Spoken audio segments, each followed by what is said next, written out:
Olá, tudo bem? Vamos hoje desenvolver o nosso projeto Educação em Direitos Humanos. A partir dessa aula de hoje, a gente vai perceber como essa temática está tão presente no cotidiano da escola, mesmo que não percebamos.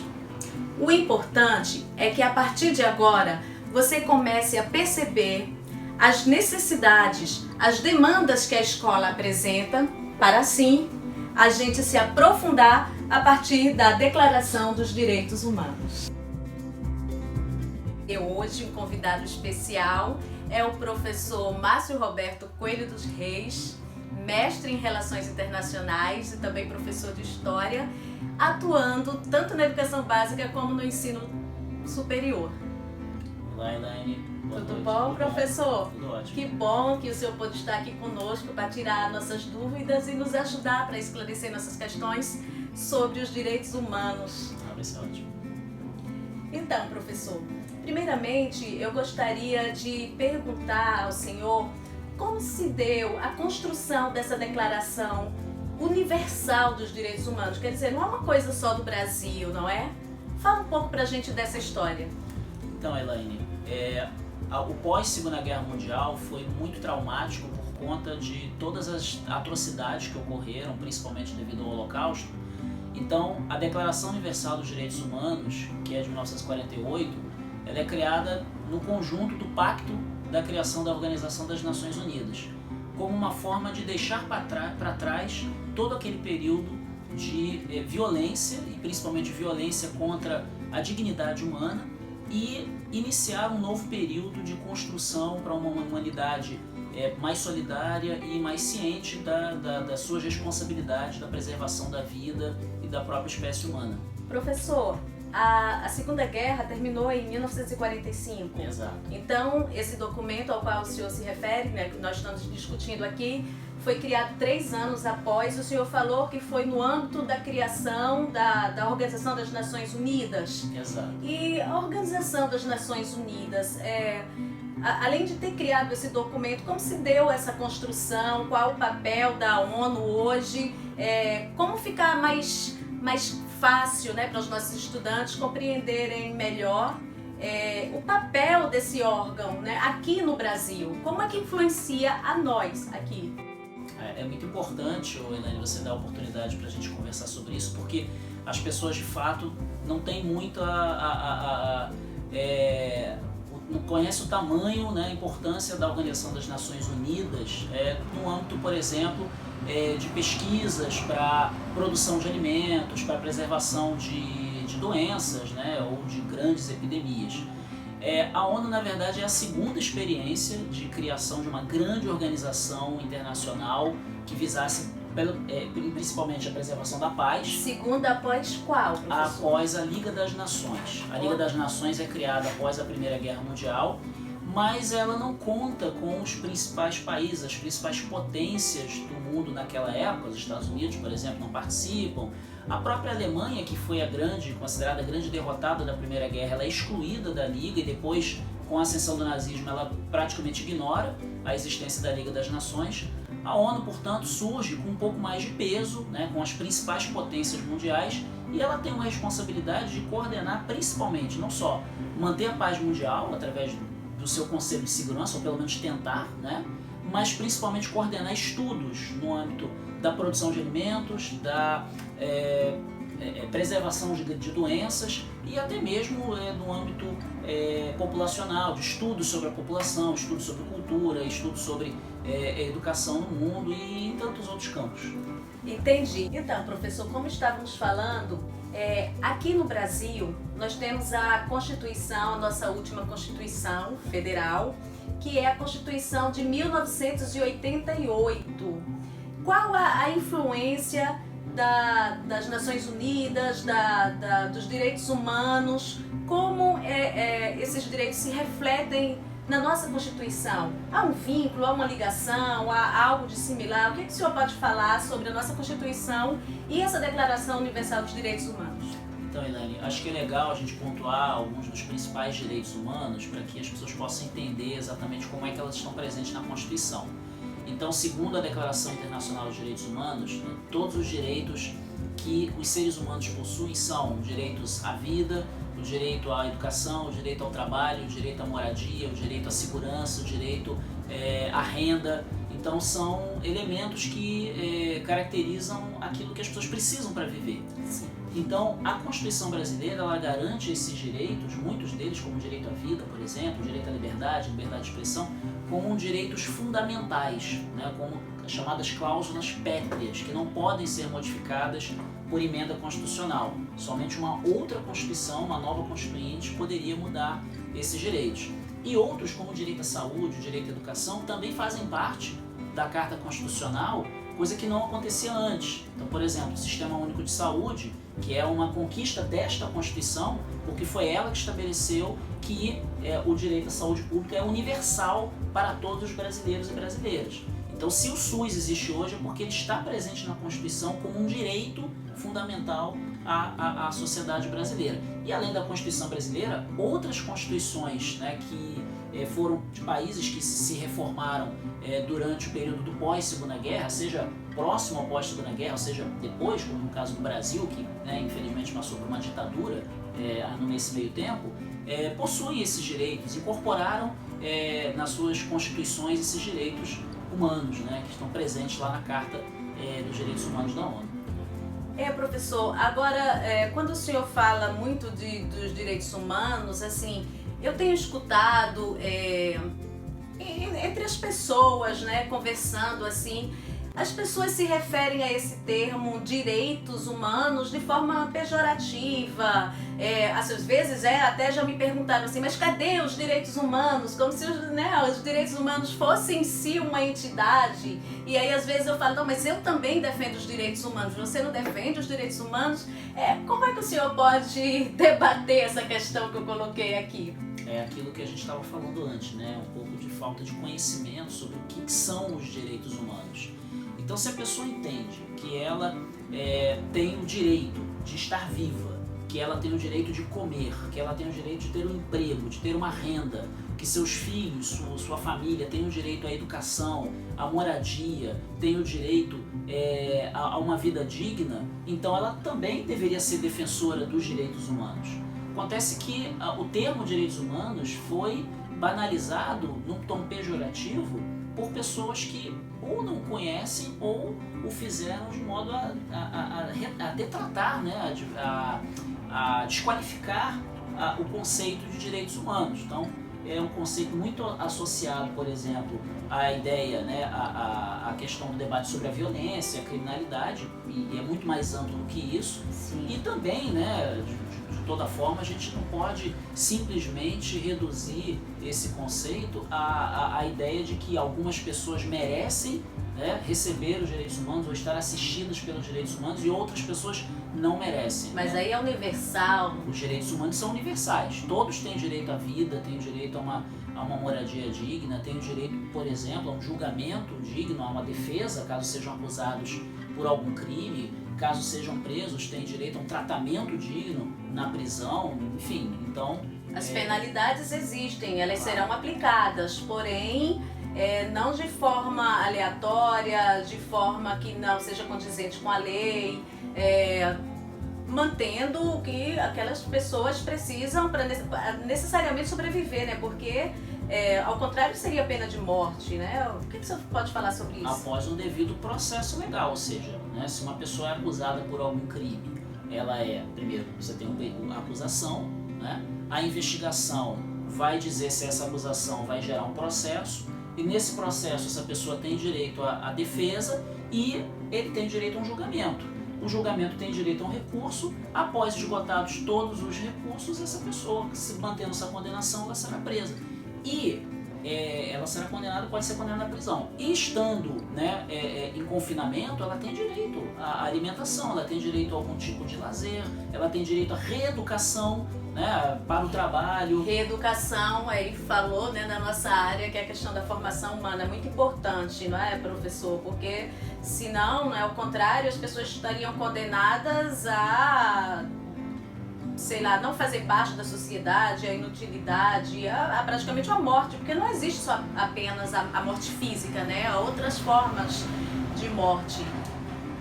Exatamente. O debate sobre os direitos humanos, ele precisa justamente estar ampliado, né, naquilo que de fato caracteriza o que são os direitos humanos, né, que são os direitos daquilo que é mais elementar para que a gente continue vivendo em sociedade.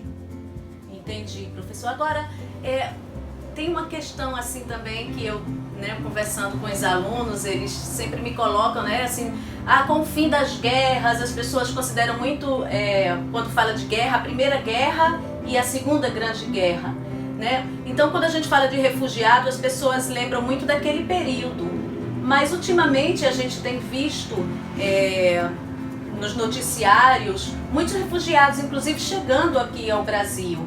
E os direitos humanos também discutem essa questão. Tem um olhar específico para essa situação, sim? Sim, perfeitamente.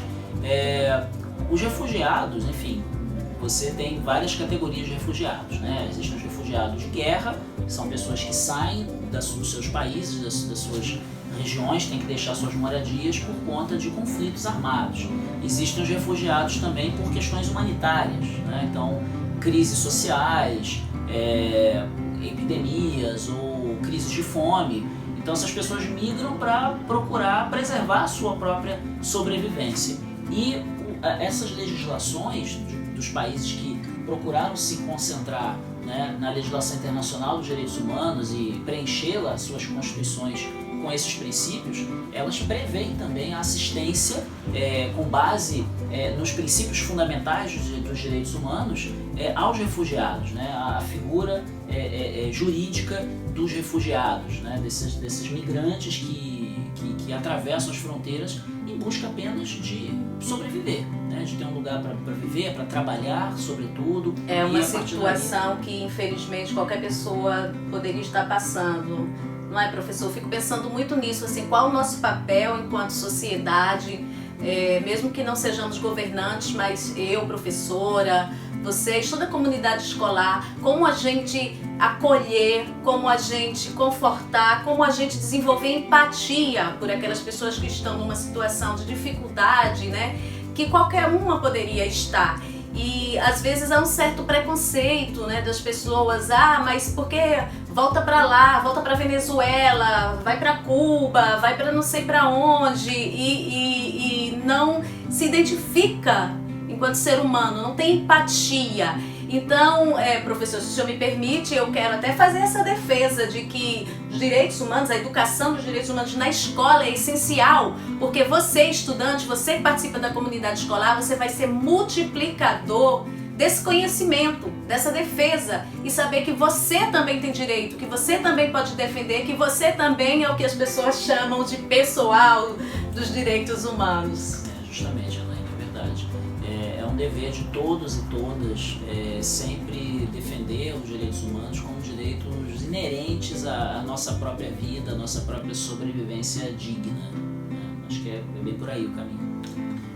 Poxa, professor, muito obrigada, foi muito bom conversar, é um tema que a gente fica empolgado para discutir, né? Para mim é um tema muito interessante, eu espero que vocês tenham gostado também e eu adorei a participação do professor Márcio aqui conosco, gostaria muito de agradecer em nome de todo o projeto de extensão. Eu agradeço também, né? Muito obrigado a vocês. Então, vamos às próximas atividades. Nessa perspectiva do projeto que estamos desenvolvendo, das aulas que estamos ministrando, é muito importante a gente quebrar paradigmas, desconstruir algumas ideias que já estão arraigadas no nosso imaginário, nas nossas subjetividades, que muitas vezes a gente reproduz sem perceber. Você já prestou atenção naquele ditado que diz assim: o meu direito começa quando o seu termina, o seu direito começa como o meu termina? Será? Será que o seu direito precisa terminar para o meu começar? Será que os direitos não são paralelos? Será que os direitos não podem caminhar juntos e de mãos dadas? Pense nisso. Esse ditado popular, outros ditados que existem, músicas, ideias preconcebidas que geram preconceitos. São alguns dos paradigmas que, a partir desse projeto, nós vamos desvencilhar, jogar luzes e trazer uma contribuição para a área da educação. Na disciplina específica de sociologia, essa pertinência é bem maior. A temática tem muita força na discussão na escola, mas isso não quer dizer que as demais disciplinas e áreas de conhecimento não possam se envolver no debate, não possam se envolver nesse projeto. Pois é um projeto que perpassa, ele é interdisciplinar, ele pode ser multidisciplinar, ele pode ser transdisciplinar, porque todos estão envolvidos, porque todos podem participar, e é muito importante que todos tenham conhecimento e que esse conteúdo perpasse todas as disciplinas. Embora nós aqui da sociologia iremos dar um passo mais adiante na compreensão dessa temática. Apesar desse conteúdo ser desenvolvido no currículo das turmas de ensino médio, as crianças, desde bem pequenas, já podem discutir essas questões de forma lúdica, ou seja, na metodologia que elas já estão acostumadas. Então, quando a criança entende que há diferenças, que há diversidade, quando respeita o seu colega, quando divide o que tem, quando sabe compartilhar os bens que lhes são proporcionados na escola, na família, em casa, quando tem essa compreensão de que eu e o outro somos tão importantes e iguais perante a lei, embora tenhamos nossas diferenças, essas crianças já estão contribuindo para uma transformação da sociedade. Então é muito importante que o professor desperte para essas questões, que desde pequenininha, desde a educação infantil, passando pelos anos iniciais do ensino fundamental, os anos finais, e aqui no ensino médio a gente está discutindo de forma mais sistematizada a questão dos direitos humanos, mas é um assunto que interessa a todos. São diversas metodologias que a equipe pedagógica pode lançar mão para desenvolver na escola. Nós podemos fazer gincanas, nós podemos fazer produção de cartazes, nós podemos fazer a simulação de fóruns de debates, nós podemos fazer concursos de redação, nós podemos criar músicas, se inspirando em muitas músicas que a gente já conhece e até outras que as pessoas possam vir a conhecer a partir do seu projeto, a partir da metodologia que você vai criar e desenvolver na sua escola, que vai trazer para a gente uma reflexão e gerar uma discussão a partir do que vem a ser a cidadania, os direitos do cidadão, os governantes e todos esses atores envolvidos na sociedade. Vamos lá?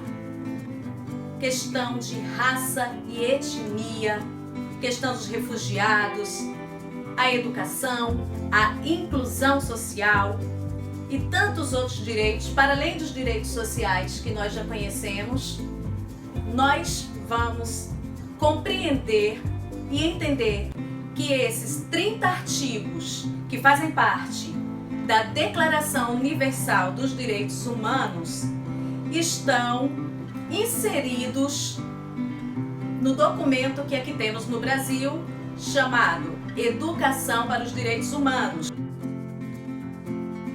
A educação em direitos humanos deve integrar transversalmente todos os componentes do processo educacional, abrangendo o projeto político-pedagógico, os planos de desenvolvimento institucional e os programas pedagógicos de curso, os materiais didáticos e as ações interativas de ensino, pesquisa e extensão. Quando ocorre situação de violência na escola, bullying, ou violências simbólicas, muitas vezes as pessoas que estão envolvidas nessa problemática desconhecem os seus direitos, desconhecem os seus deveres e banaliza ou naturaliza questões que poderiam ser resolvidas se todos os atores envolvidos naquela situação tivessem conhecimento de muitas coisas que vamos apresentar aqui para vocês hoje. É importante olhar para essa temática e não achar que essa discussão sobre direitos humanos é algo distante, algo que a gente não tem a ver, quando todos nós somos participantes desse processo de implementação e efetivação dos direitos humanos na vida da comunidade escolar, na vida da sociedade como um todo. A nossa Constituição Federal de 1988 é bem abrangente e também ressalva muitos direitos que também estão presentes na Declaração dos Direitos Humanos. Na Declaração dos Direitos Humanos, eles estão mais explicitados e distribuídos, mas a nossa Constituição já traz algum deles para a gente. Veja. Artigo 1º. Direito à igualdade. Artigo 2º. Direito a não ser vítima de discriminação. Artigo 3º. Direito à vida, à liberdade e à segurança pessoal. Artigo 4º. Liberdade da escravatura. Artigo 5º. Liberdade da tortura e tratamentos desumanos. Artigo 6º. Direito ao reconhecimento da personalidade jurídica. Artigo 7º. Direito à igualdade perante a lei. Artigo 8º. Direito a um recurso efetivo no tribunal competente. Artigo 9º. Liberdade da detenção e exílios arbitrários. Artigo 10º. Direito a um julgamento justo. Artigo 11º. Direito à presunção de inocência até prova em contrário. Artigo 12º. Liberdade da intromissão arbitrária na vida privada. Artigo 13. Direito à liberdade de circulação dentro e fora do país. Artigo 14º.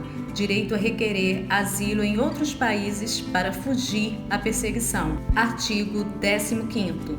Direito a uma nacionalidade e liberdade para mudar. Artigo 16º. Direito a casar e constituir família. Artigo 17º. Direito à propriedade. Artigo 18º. Liberdade de pensamento, consciência e religião. Artigo 19º. Liberdade de opinião e de expressão. Artigo 20º. Liberdade de reunião e de associação. Artigo 21º. Direito a participar no governo e em eleições livres. Artigo 22º. Direito à segurança social. Artigo 23º. Direito ao trabalho e à filiação em sindicatos. Artigo 24º. Direito ao repouso e ao lazer. Artigo 25º. Direito a um nível adequado de vida. Artigo 26º. Direito à educação. Artigo 27º. Direito a participar na vida cultural da comunidade. Artigo 28º. Direito a uma ordem jurídica que efetive estes direitos. Artigo 29º. Os deveres perante a comunidade são essenciais no desenvolvimento da personalidade do indivíduo. Artigo 30º. Liberdade da interferência estadual ou individual no que concerne a estes direitos.